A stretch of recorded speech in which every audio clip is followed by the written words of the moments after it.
I portoguaresi hanno accolto con freddezza l'invito del coordinamento 9 dicembre, presidio di Portoguaro, a riunirsi in Piazza della Repubblica per ricordare, attraverso una fiaccolata, le numerose persone che hanno deciso di farla finita per colpa della crisi economica. Sabato sera, 25 gennaio, mentre la Portoguaro da bere si incontrava attorno ad un drink presso i locali pubblici del centro storico, una trentina circa di persone sono accorse dinanzi al municipio per sentire chi, come loro, non ce la fa più ad andare avanti per colpa delle troppe tasse o per la mancanza di un lavoro. Le struggenti note del silenzio fuori ordinanza, suonato dal vivo, hanno così pervaso i cuori dei presenti in Piazza della Repubblica.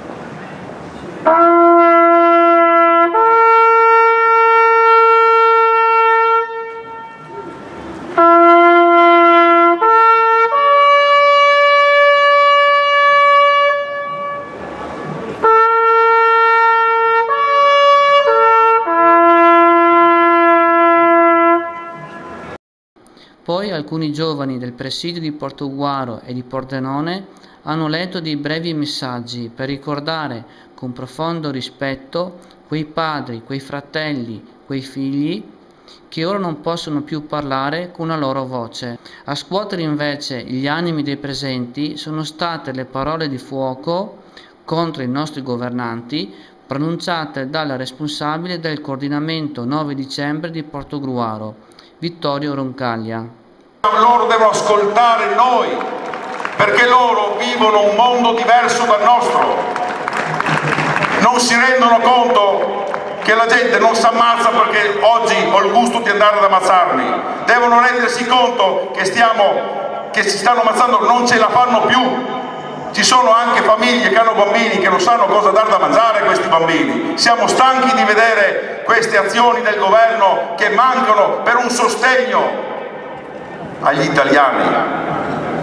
Noi abbiamo dato, è da anni che stiamo dando, ma loro sono venuti incontro, hanno abbassato, così come si può dire, i pantaloni, si sono abbassati gli stipendi, ci sono venuti incontro? No, sono là che parlano e continuano con tasse, tasse, tasse. Forse non sanno che ormai anche la nostra pentola, la minestra non c'è più nella nostra pentola, è finita.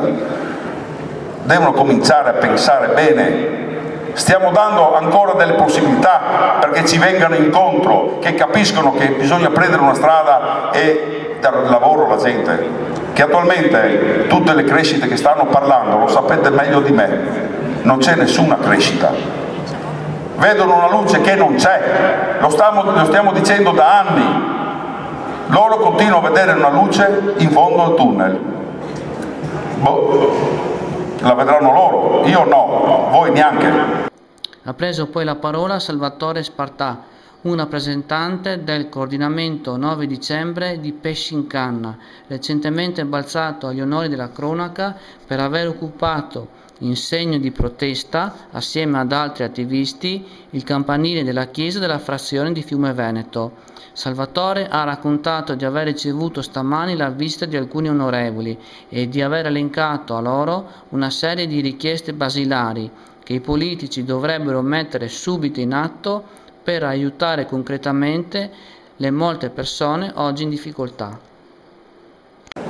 Allora abbiamo chiesto oggi questi 6 punti perché io sono stato sempre in mezzo nei presidi, parlando con questo, guardando i miei problemi, che ne ho tanti, e quindi abbiamo tirato questi 6 punti che sono, io dico, volere potere, cioè se uno vuole in questo momento lo fa, non c'è bisogno di aspettare mesi, ed è quello che abbiamo detto a loro, cioè deve essere una cosa immediata, non tra 2 settimane, perché un padre non può aspettare la prossima settimana per comprare una busta di latte a un figlio. Allora il primo punto è sospendere tutte le procedure fallimentari in generale per evitare altri drammi, quindi di imprenditori che si suicidano purtroppo. Il secondo punto è ammortizzare tutte le categorie in difficoltà, dando una mano a un commerciante, a qualsiasi partita IVA, diciamo, che in un momento di difficoltà non può pagarsi la bolletta, pagarsi la luce, i fornitori. Terzo punto è aumentare gli stipendi dei lavoratori, quelli che hanno la fortuna ancora di avere il lavoro, e manifatturieri. Il quarto punto è, ecco, questo è uno dei punti dolenti per loro, molto dolenti. Diminuire le pensioni massime, quindi le famose pensioni d'oro. Abbiamo chiesto di diminuire le pensioni massime e aumentare quelle minime. Cioè uno che si è spaccato la schiena 40 anni facendo il muratore, lavorando in fabbrica, qualsiasi tipo di lavoro umile, non è neanche giusto che prenda 400 euro al mese, 800 euro al mese. Una pensione dignitosa, non è che si chiede la luna a questi qua. Purtroppo loro vivono, io ho sempre detto in questi giorni, loro vivono sul pianeta Marte e noi sul pianeta Terra. Ed è quello che abbiamo detto anche tra ieri sera e oggi a questi signori. Il quinto punto è diminuire gli stipendi massimi, questo è un altro tasto dolente per loro, dei funzionari e politici, manager, eliminando i privilegi. Sesto punto, e abbiamo chiesto a questi signori al più presto, iniziare urgentemente un programma economico, industriale e artigianale per lo sviluppo economico nazionale.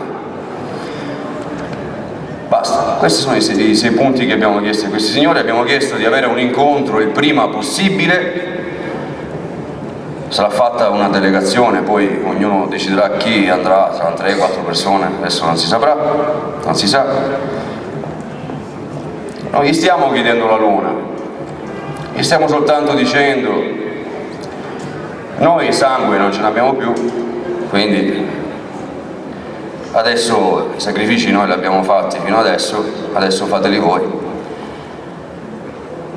Attendiamo adesso questi giorni, il prima possibile. Noi abbiamo detto che io, lui lo sa benissimo, ho insistito immediatamente, non tra un mese, adesso, ho battuto i pugni adesso. Questo incontro che dovrà, e io ci tengo a dire questa cosa qua, dovrà essere un incontro a porte aperte, con le telecamere accese, con tutti voi presenti, e saranno questi i punti fondamentali per aiutare le persone. Attendiamo adesso il prima possibile appunto questa risposta da Roma. Grazie.